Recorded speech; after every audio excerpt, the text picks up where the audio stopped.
So hello everyone, इस video में हम सीबीएसई क्लास 10th के third chapter pair of linear equations in two variables की exercise 3.1 करेंगे।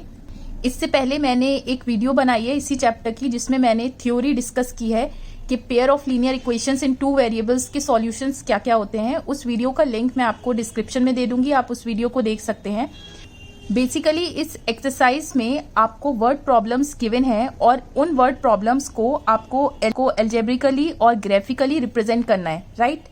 एल्जेब्रिकली मीन्स कि आपको simply pair of linear equations लिखनी है इन टू वेरिएबल्स, और ग्राफिकली मीन्स आपको उन दोनों इक्वेशंस का ग्राफ बनाना है। यहाँ पे गिवन है कि Aftab tales his daughter, Aftab अपनी डॉटर को बताता है कि 7 years अगो, 7 साल पहले, I was 7 times as old as you were then.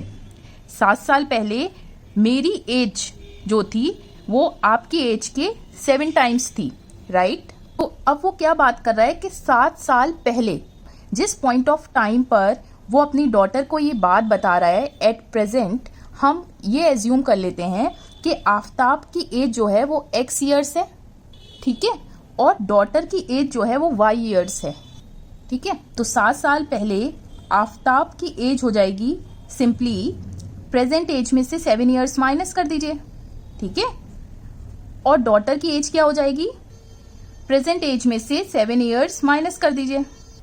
इतना क्लियर है। सो अकॉर्डिंग टू क्वेश्चन जो आफ्ताब की एज थी 7 साल पहले वो कितनी थी, 7 times थी डॉटर के एज के, ठीक है, और डॉटर की एज थी ये। तो यहां से आप इसे सिंप्लीफाई कीजिए। So you will get 7y minus 49 x minus 7y और माइनस 7 प्लस 49 इज 0। सो आपको ये पहली इक्वेशन मिल गई।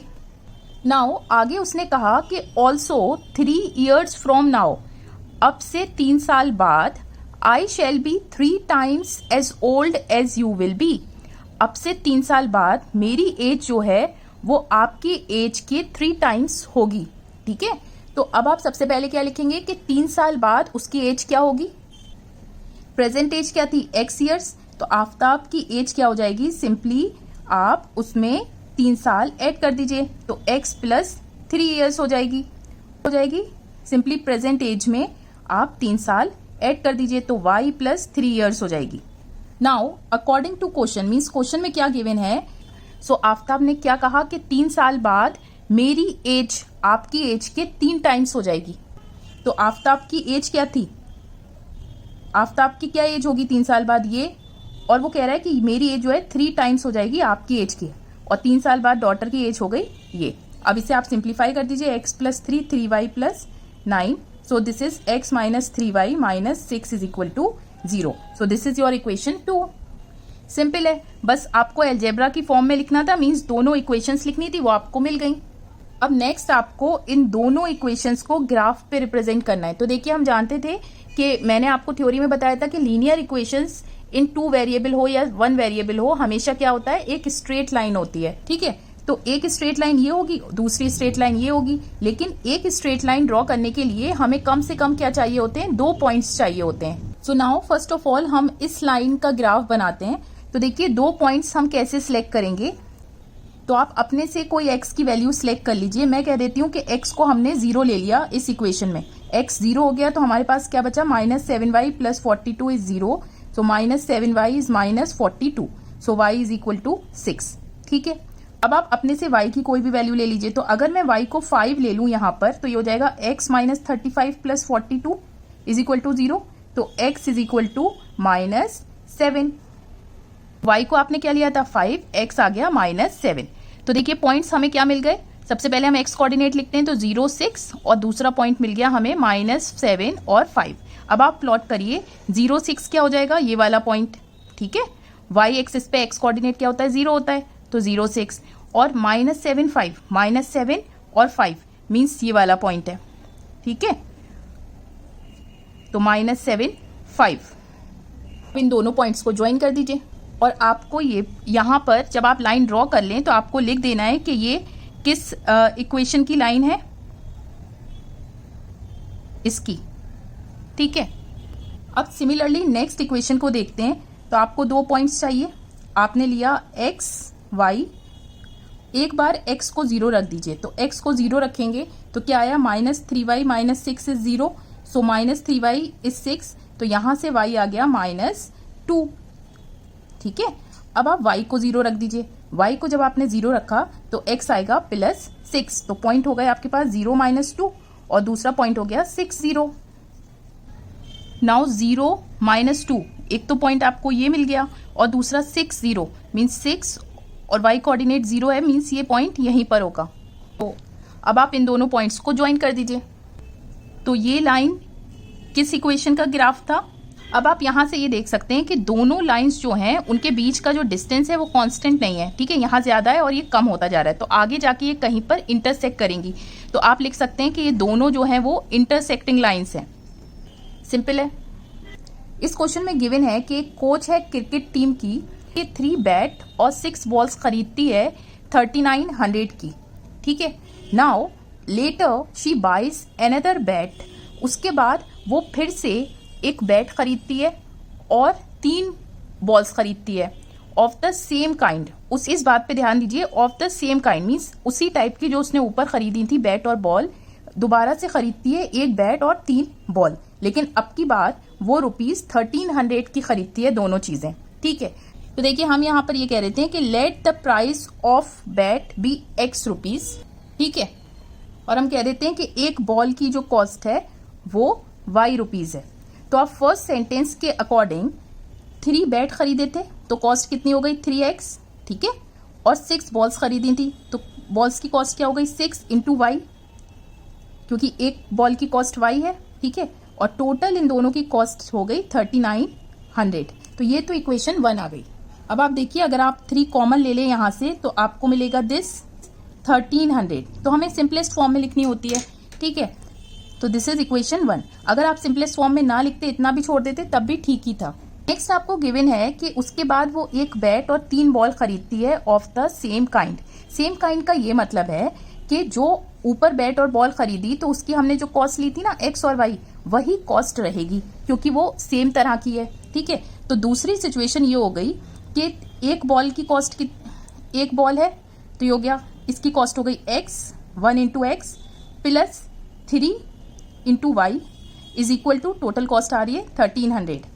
सो this is equal to X + 3Y is equal to 1300। ये आपकी इक्वेशन 2 हो गई।